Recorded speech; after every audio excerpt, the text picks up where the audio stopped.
Hi. It was election day just over a month ago that I said I was going to start vlogging again in a day or two. Unfortunately, 2 days later, our lives were thrown into anguish and mourning, and it's taken me this long to get back to where I'm ready to try again.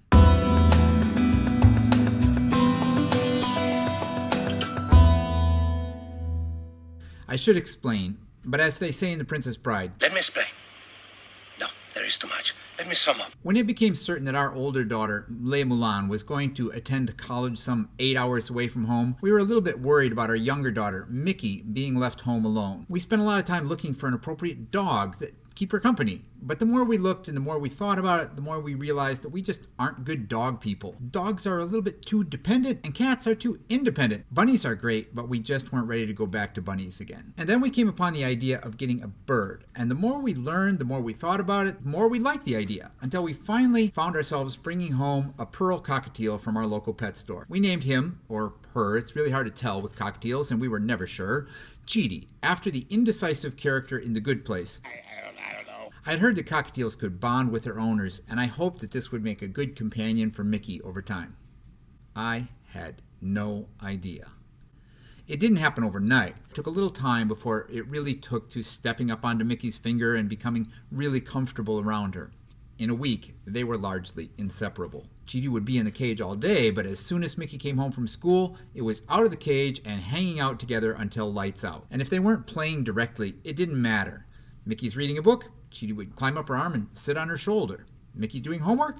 Chidi perched on top of her head, happily overseeing work for hours. Mickey trying to work on her laptop? Chidi would try to take over, pecking at the mouse cursor and getting disturbingly adept at pulling individual keys out of the keyboard. She, or he, was good with me and even won over my animal-averse wife, but Chidi was Mickey's burb, or Mickey was Chidi's person. It was a 50-50 win-win deal. But Mickey leaves for school with her mom before I leave the house, so I would turn on music for Chidi to keep her company while we were away for the day. And 2 days after the election, when I went in to start the music, Chidi was not on her perch as usual, but sitting on the floor next to her water dish, and not looking strong. I knew she was in bad shape. I cried. I pleaded, and I held her in my hands and headed desperately out of the house and hoping to get to the nearest bird doctor I could find. But there wasn't time. Before we were 5 minutes on the road, Chidi was gone. She had been fine the night before, and now she was gone. It was a miserable day, and I won't even try to tell the story of what it was like to tell Mickey.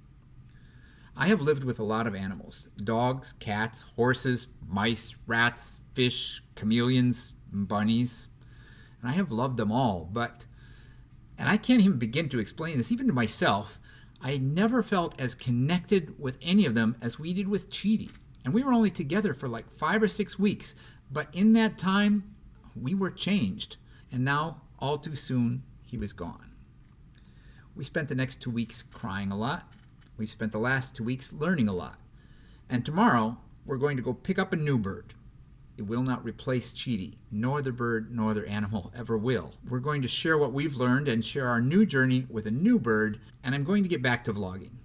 But first, we wanted to share a little bit of the love and joy and the warmth we had this fall, despite the bitter cold that has come with this winter. Till next time, don't forget to be awesome, and I will talk to you again soon, hopefully.